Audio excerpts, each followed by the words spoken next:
Most people don't really live. They simply repeat what has been imprinted into them. The fears of their parents, the expectations of society, the patterns of their childhood. They go through the motions of life, thinking they are choosing, when in reality, life is choosing for them. Carl Jung once said, "Until you make the unconscious conscious, it will direct your life, and you will call it fate."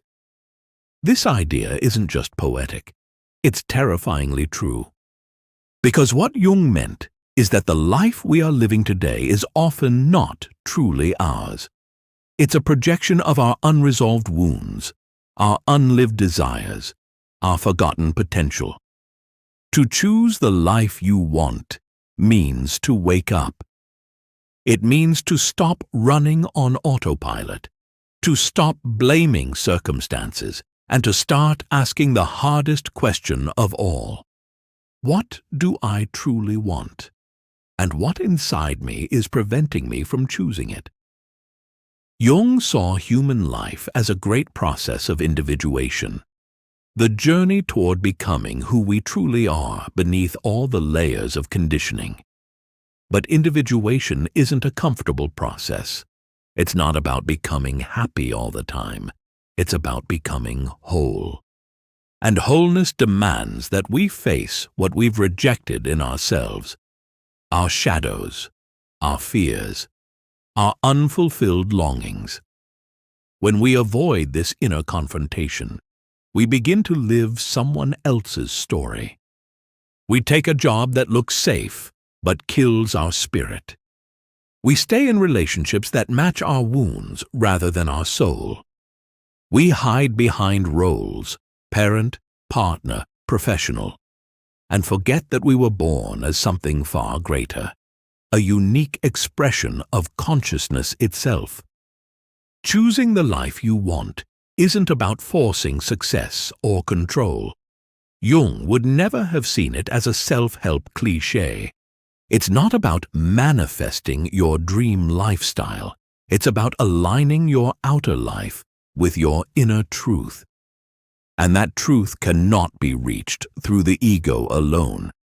It must be discovered through deep listening to the unconscious, through symbols, dreams, and intuition. Jung observed that when people don't listen to the unconscious, life finds other ways to get their attention, often through crises. The relationship that collapses, the burnout that forces you to stop, the sense of emptiness that no achievement can fill. These moments are not punishments. They are invitations. They are the psyche's way of saying, you've been living too far from your soul. To choose your life, you must first realize that you have not been choosing. You've been reacting. You've been surviving.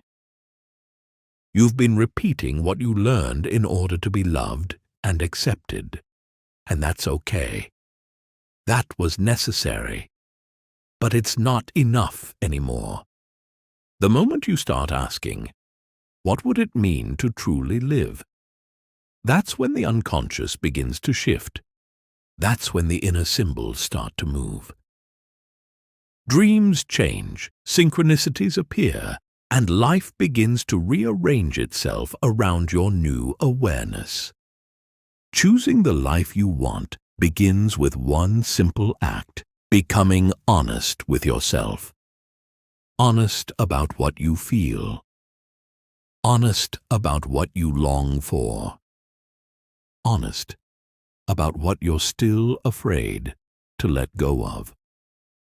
Jung believed that self-deception was one of the greatest obstacles to wholeness. We often say we want freedom, but what we actually want is safety.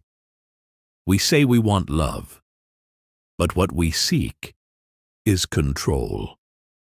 We say we want peace, but we feed our lives with noise and distraction. To choose consciously means to hold your contradictions in awareness To say, yes, I want safety and freedom. Yes, I want love, but I'm afraid of it.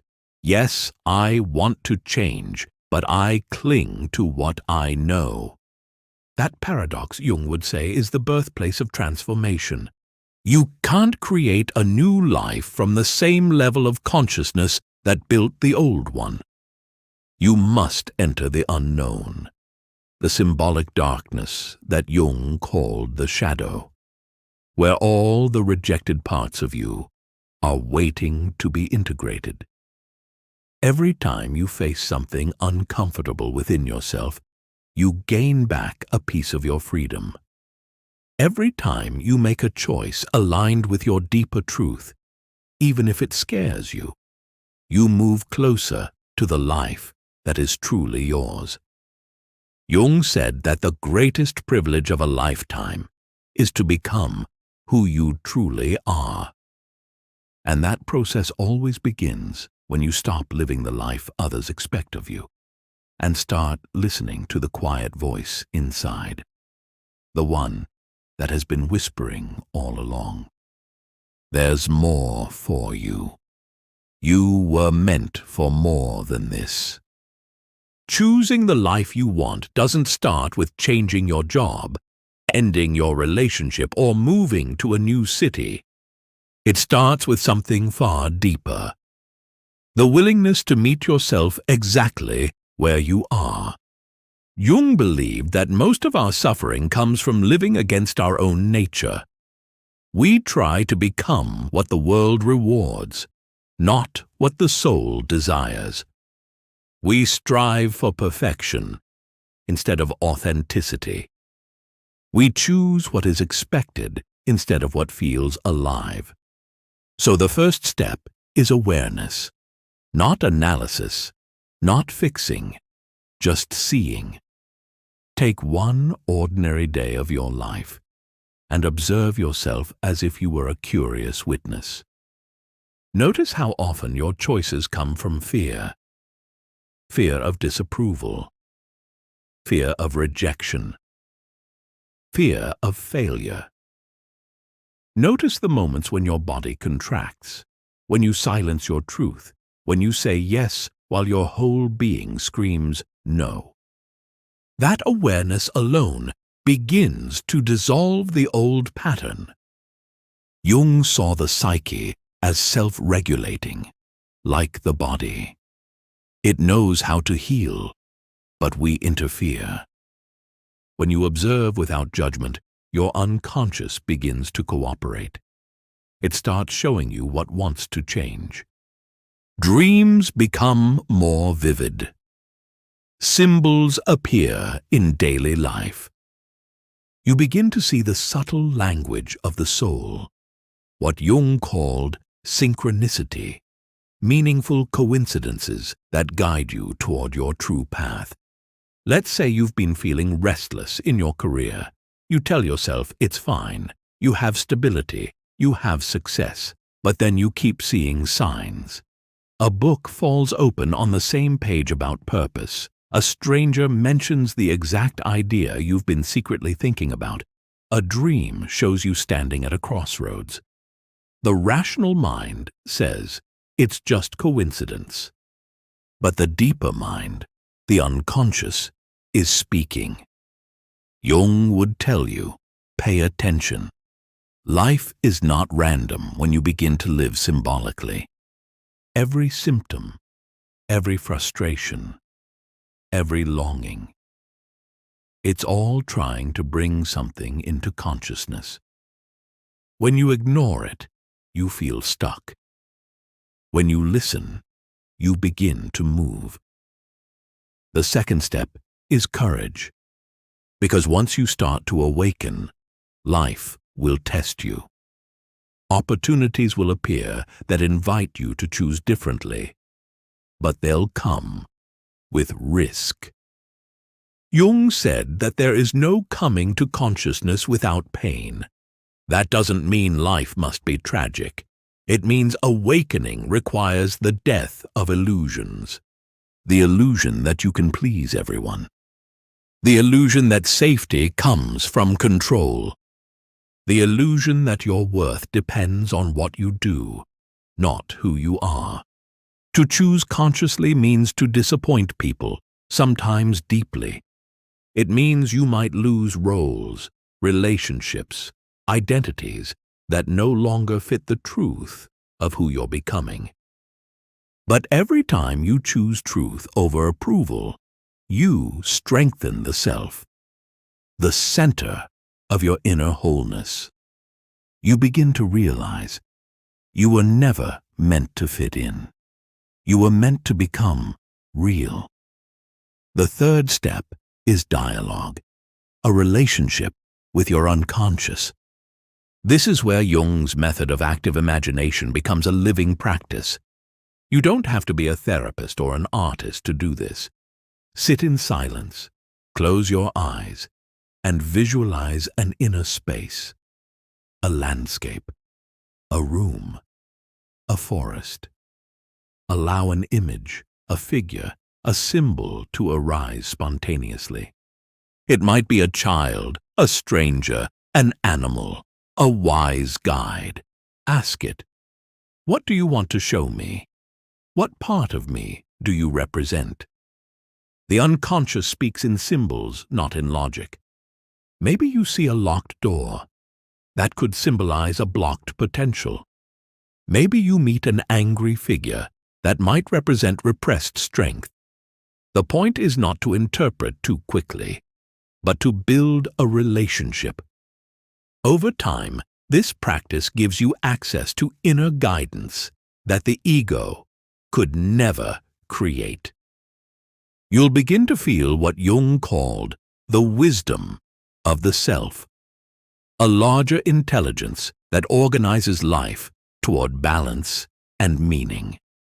It's what nudges you toward what's real, even when your mind resists it. Then comes the fourth step, integration.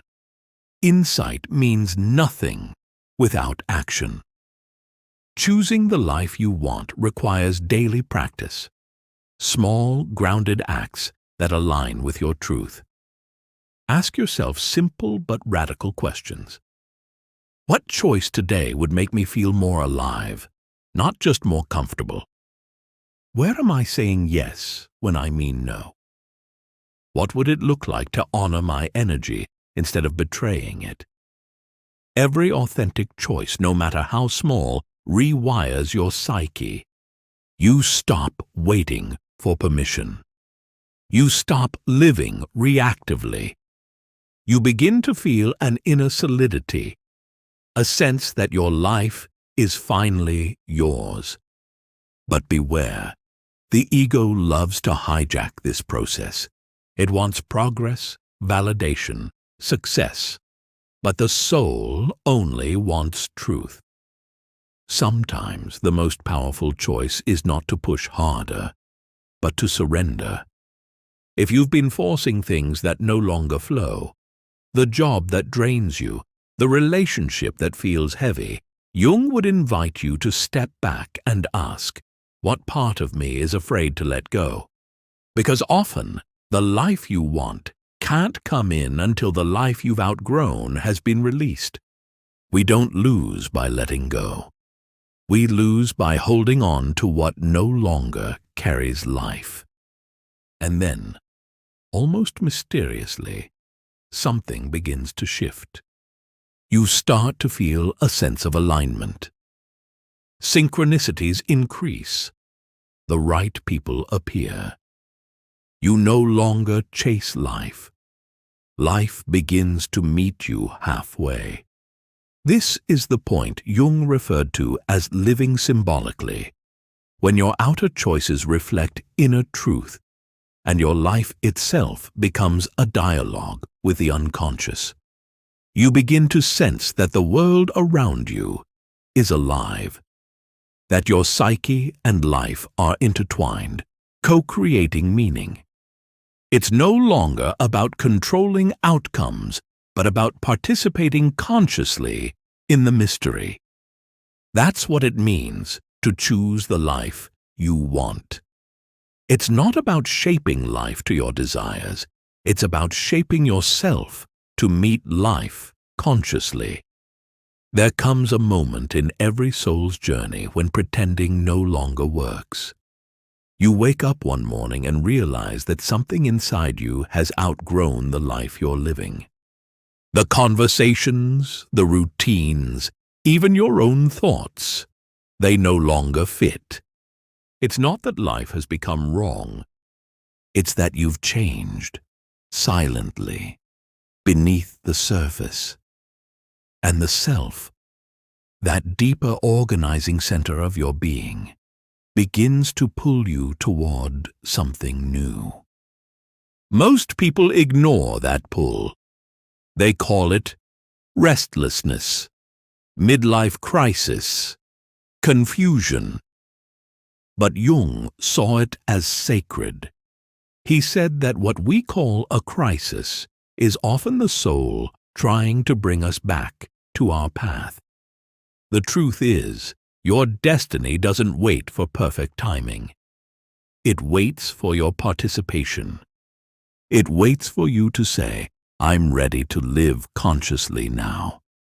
When you choose the life you want, you're not just changing circumstances, you're shifting the center of your existence.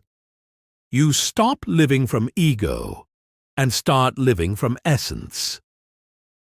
You stop asking, what do they expect from me? And start asking, what does my soul expect from me? That's the beginning of real freedom. Because freedom isn't the absence of limits. It's the alignment between your inner world and your outer life. It's when your actions express your truth, when your work nourishes your spirit, when your relationships mirror your authenticity. But here's the paradox Jung understood so well. You can't choose the life you want by rejecting the one you already have. You must first bless it. You must face the pain, the patterns, the mistakes, and thank them for bringing you here. Everything that hurt you was trying to wake you. Every loss was guiding you home to yourself. Every closed door was redirecting you to your true path. The unconscious doesn't work in straight lines. It speaks through symbols, through the body, through longing. When you begin to live with awareness, life itself becomes your teacher. The person who triggers you, the situation that frustrates you, all of it reveals something about your inner world. That's how we grow, not by avoiding difficulty, but by allowing life to mirror us. The external world becomes the stage on which the inner story unfolds. And so, the greatest act of courage is not to fight life, but to cooperate with it. To say, show me who I am. Teach me what I need to learn. I'm listening now. When you live this way, something magical begins to happen. You stop chasing meaning. Meaning begins to emerge naturally. You stop forcing love. Love finds you through resonance. You stop trying to control destiny. Destiny becomes a dance with your own becoming. And then you realize something profound. The life you want isn't waiting somewhere in the future. It's being created in this very moment, with every thought you choose to believe, every truth you dare to speak, every boundary you honor, every dream you give permission to live. Choosing your life means saying yes to the unknown, not because you're certain, but because you trust. It's understanding that the self is always guiding you, even through detours. That what feels like loss is often liberation. that every ending hides a beginning you cannot yet see. This is what Jung meant by becoming who you are. Not a destination, but a continual unfolding, layer after layer, of awakening. It's the lifelong art of returning to your essence again and again, until nothing remains but truth. So if you find yourself standing at a crossroads between the life you've been living and the life that's calling you, remember this: you are not late. You are not lost. You are being summoned. The soul has perfect timing. Listen to your inner voice. Follow the symbols. Let go of what no longer carries life. And trust that as you choose yourself, life will choose you back. Because ultimately, choosing the life you want is not an act of ambition. It's an act of love. Love for who you are and for the mystery that made you. And when you live from that place, you don't just change your life. You become life itself, fully alive, fully awake. If this message touched something inside you, consider subscribing to Soul of the Mind, where we explore the wisdom of Jung, psychology, and the unseen depths of the human soul. Because your journey, your awakening, is part of something much greater than you can imagine.